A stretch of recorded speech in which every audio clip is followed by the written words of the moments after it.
मैं हूं अमित भाई। मंच दूसरा है लेकिन अंदाज वही है।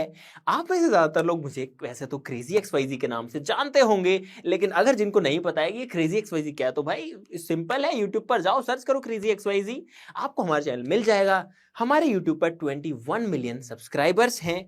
लेकिन गाइस बात ये नहीं है, मुद्दे की बात ये है कि ये जो 21 मिलियन सब्सक्राइबर्स हैं ये किसी टाइम में जीरो भी थे, और जीरो से 21 मिलियन सब्सक्राइबर्स तक का जो सफर है वो किस तरीके का रहा, क्या क्या चैलेंजेस आई, मेरी जिंदगी जो है उस टाइम पर कैसी रही, उस सब के बारे में आज हम बात करने वाले हैं। गाइज मेरी कहानी की शुरुआत हुई राजस्थान के अलवर जिले के एक छोटे से गांव से। और हमारे इंडिया के गांव में अक्सर यार एक प्रॉब्लम रहती है कि लोगों की जो माइंडसेट है वो आज और कल तक ही सीमित रहती है। वो लॉन्ग टर्म का जनरली नहीं सोचते हैं और उसकी वजह से जनरली कुछ बड़ा नहीं कर पाते। भाई मेरे साथ भी सेम वही केस था। मेरी स्कूलिंग गांव के एक लोकल स्कूल से हुई, जहां पर एक्चुअली में हम लोग जमीन पर बैठकर ही पढ़ा करते थे। जो दरी पट्टी बिछाते हैं तो नीचे फर्श पर बैठते हैं, कोई ऐसा हाई फाई स्कूल नहीं था। मैं अपने स्कूल में बढ़िया से टॉपर था, एकदम मजे में जिंदगी चल रही थी। स्कूल के बच्चे मुझे साइंटिस्ट बुलाते थे, सब बढ़िया चल रहा था। मेरे पेरेंट्स ने मेरा जो एडमिशन है वो एक इंग्लिश मीडियम स्कूल में करा दिया। जहां पर मैं अपने हिंदी मीडियम में टॉपर हुआ करता था, वहां पर दूसरे स्कूल में जाते ही मैं नीचे से टॉपर बन गया। लगभग 5-6 महीने का टाइम लगा मुझे इंग्लिश में अडेप्ट करने में।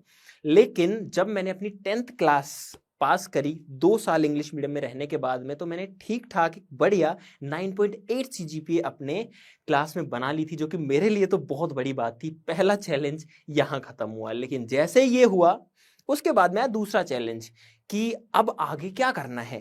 तो मेरे जो पेरेंट्स हैं वो टीचर्स हैं, मदर एंड फादर बोथ। तो उन्होंने मेरे को गाइडेंस ये तो जरूर से दी थी कि कौन सी पढ़ाई करने पर क्या होता है, कौन सा सब्जेक्ट लेने पर आप क्या बन सकते हैं। जैसे कि अगर आपको डॉक्टर बनना है तो बायो लेना है, इंजीनियर बनना है तो मैथ्स लेना है। मेरा थोड़ा साइंस में इंटरेस्ट था, मैंने आपको बताया कि मुझे स्कूल में पहले साइंटिस्ट भी बुलाते थे।